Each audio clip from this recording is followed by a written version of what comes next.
Good morning and welcome to KidNuz. I'm Tori. Today's Monday, January 31st, 2022. And we begin with only two teams left standing. On Super Bowl Sunday, it'll be the Cincinnati Bengals, who just 2 years ago had the worst record in football, taking on the Los Angeles Rams. Kickoff is 6:30 p.m. Eastern Time on February 13th. The NFL has another big story taking shape, but this one is playing out off the field. ESPN lit up the internet Saturday by tweeting that 44-year-old Tom Brady had decided to retire. Many media outlets ran with it, only to have to backpedal. Within hours, Mr. Brady's dad, coach, and GM went on record to say that no decision has been made. And even if the original report ends up to be accurate, the timing of its release was not. As the 44-year-old quarterback's agent made clear, it'll be up to Tom and Tom alone to make any announcement regarding his future. The bomb cyclone forecast for the East Coast over the weekend sure did live up to the hype. Up to 30 inches of snow fell on parts of Massachusetts and nearly 2 feet on coastal New Jersey and Long Island. 10 states got walloped, and while yesterday was all about digging out, it was also about staying warm. On the back of the storm, winds whipped and temperatures plunged. Not even the Sunshine State was immune. The mercury there dipped below 40 in many places, leading to an only in Florida phenomenon known as falling iguanas. The reptiles typically hang out in trees, but when the temperatures drop, sometimes so do they. They're not built for the cold, and when their muscles lock up, they lose their grip. Not to worry, it's temporary. As soon as the weather warms, the iguanas do too, as if nothing happened.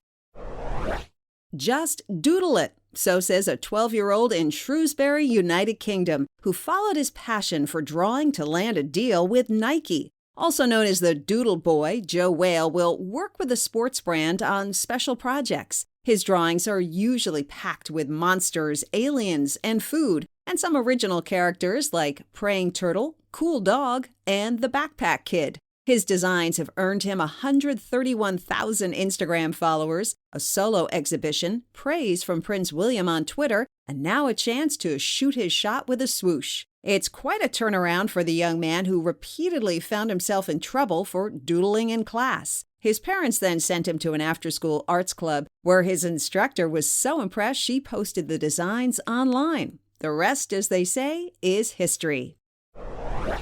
In other KidNuz notes, Rafael Nadal of Spain is now the undisputed king of men's tennis. He lost the first 2 sets in the Australian Open final yesterday, but came back to win the next 3 and claim his record-setting 21st Grand Slam. History was also made on the women's side as Ashley Barty became the first Australian to win her country's title since 1978.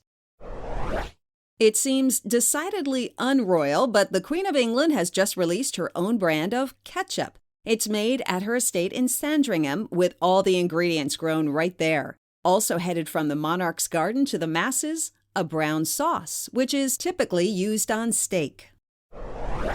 And the first family of the U.S. now has a first feline. A 2-year-old green-eyed gray and white tabby has taken up residence at the White House. Her name is Willow, named by the First Lady after her hometown of Willow Grove, Pennsylvania. Willow joins Commander, a German Shepherd puppy introduced by the Bidens in December. According to the Washington Post, Willow is only the 12th known cat to call 1600 Pennsylvania Avenue home.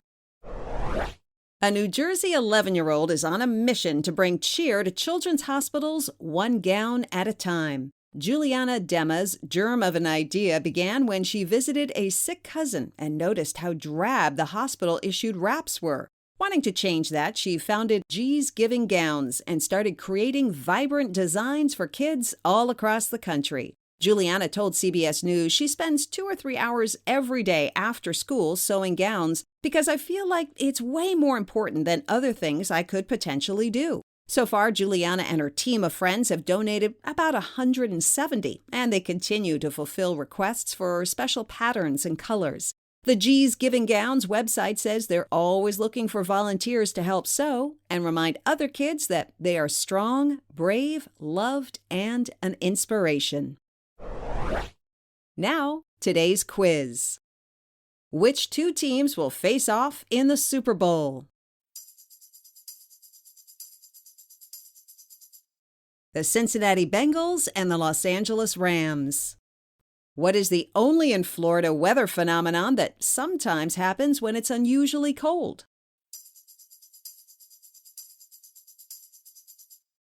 Falling iguanas. A 12-year-old with what talent just signed a deal with Nike?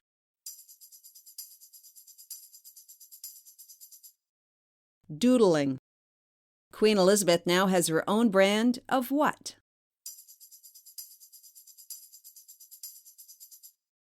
Ketchup and steak sauce.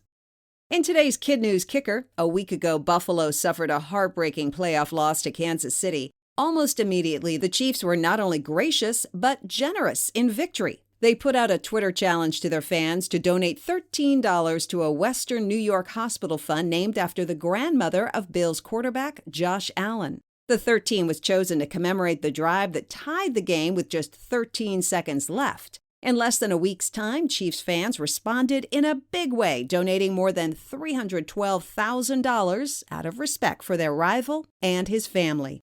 Before we go, we want to shout out our teachers in the classroom, starting with Mrs. Noyes at Eric L. Knowlton School in Berwick, Maine. Mrs. DeMattia at Spencerport High School in Spencerport, New York. Mom Huang at the AA Academy in Visalia, California. Mrs. Murphy at Rangeland Elementary in Louisville, Kentucky. And Mr. Dewey at Liberty Middle School in Camas, Washington. Thanks for listening. We'll see you back here for more KidNuz tomorrow morning.